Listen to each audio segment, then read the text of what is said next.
I recently made a video on the forgotten and short lived shows of 1961, and this is part two.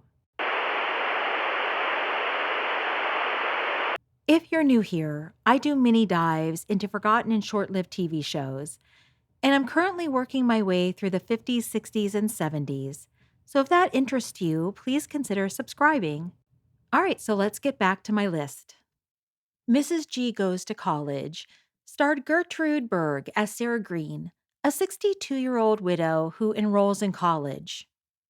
The show featured a strong supporting cast, including Mary Wicks, Marion Ross, Anita Corso, and English actor Sir Cedric Hardwicke. Gertrude Berg had previously been the star of the long-running radio and television series The Goldbergs, so there was high hope that this series would take off. But the series struggled in the ratings. After 13 episodes, CBS moved it to a new night and renamed it The Gertrude Berg Show. But the change didn't work, and it was canceled after just 26 episodes. Mrs. G Goes to College ran for one season, aired on CBS on Wednesday nights at 9:30 p.m. before moving to Thursdays at 9:30 p.m. Isn't it wonderful how the beautiful ladies on TV do their housework? The kitchen floor is being cleaned while they're sitting in the patio reading a book, eating candy. But listen, with pots and pans, it doesn't work that way. So why not use a soap pad that shines the best? The new blue SOS. With soap it's loaded. And more soap, more shine, naturally. My next one is the new Bob Cummings show. And this one might give you a little bit of deja vu because Bob Cummings had already starred in a popular sitcom called The Bob Cummings Show, which, if you were catching that during reruns, you might remember it as Love That Bob. 2 years after that show ended, he was back with the new Bob Cummings Show. And to make things extra confusing, the original show was still running in daytime reruns while the new one was airing in primetime. And in this updated 1961 series, Bob Cummings played Bob Carson, a charter pilot and amateur detective. The show leaned into his real life passion for flying. The fictitious Bob Carson flew both a twin engine plane and an aero car, which up until researching the show, I had no idea that existed. The aero car could switch between a car and a plane. Have you ever been caught in a traffic jam and wished you had wings and could fly away from it all? Well, you're not the only one, but Moulton Taylor of Longview, Washington did something about it. He designed and built the Aero Car. Most episodes followed his aviation adventures and detective work around California. The new Bob Cummings show ran for one season, 22 episodes, and aired on CBS on Thursday nights, initially at 8:30 p.m. before moving to 7:30 p.m. on Thursdays.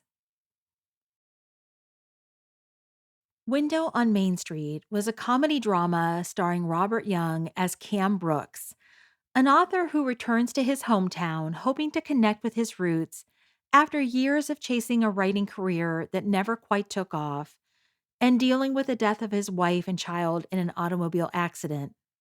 Cam moves into a room on the second floor of the Majestic Hotel, where his balcony overlooks Main Street. From there, he observes the daily life of the town, using what he sees to shape the stories in his new book, Window on Main Street. Window on Main Street ran for one season, 34 episodes, and aired on CBS, initially on Monday nights at 8:30 p.m. Eastern, before moving to Wednesday nights at 8 p.m. 87 Precinct was a gritty crime drama set in a fictional Manhattan police station and based off the popular novels by Ed McBain. The series followed a team of detectives as they tackled tough cases and dealt with challenges in their personal lives. The series starred Robert Lansing, Ron Harper, Gregory Walcott, and Norman Fell, and most episodes began in the precinct, where the detectives would gather to file reports and wait for their next assignments. 87th Precinct ran for one season, 30 episodes, and aired on NBC on Monday nights at 9 p.m. Eastern. Next is The Bob Newhart Show. Following the success of his Button Down Mind comedy album, Bob Newhart was given his own variety show. Bob would kick it off with a monologue, and the show would feature musical guests, comedians, and a mix of comedy sketches. The show was awarded the Primetime Emmy Award for Outstanding Program Achievement in the field of humor and also won a Peabody Award. And even though it had critical success, the show only lasted for one season. But it did help to launch Bob Newhart's long TV career.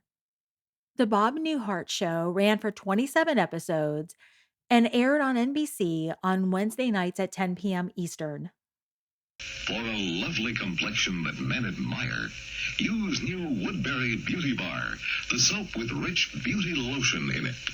You wash natural beauty back into your complexion with Woodbury, because its lotion mild lather moisturizes as it cleanses.